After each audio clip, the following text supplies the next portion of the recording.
Today, I will show you how you can download videos from any website. I will show you this demonstration on Amazon website, but this method will work on every other website. As you can see, almost every product on Amazon has a video over here.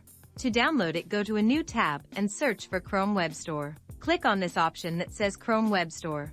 On the left-hand side there is an option to search the store. Click here and type Video Downloader and click Enter. Wait for some time till the search results appear. Click on the first video downloader here.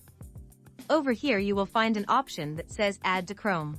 I already have added this extension so I can see the option Remove from Chrome, but you will see Add to Chrome. Click on it and the extension will be added. Now go back to the website from where you want to download the video. On the top you will see this icon that says Extensions. Click on it and you will see the extension that we just added. Click on it. It will show us the option to download the videos available on the current page. Click on the download icon over here and your video will start to download.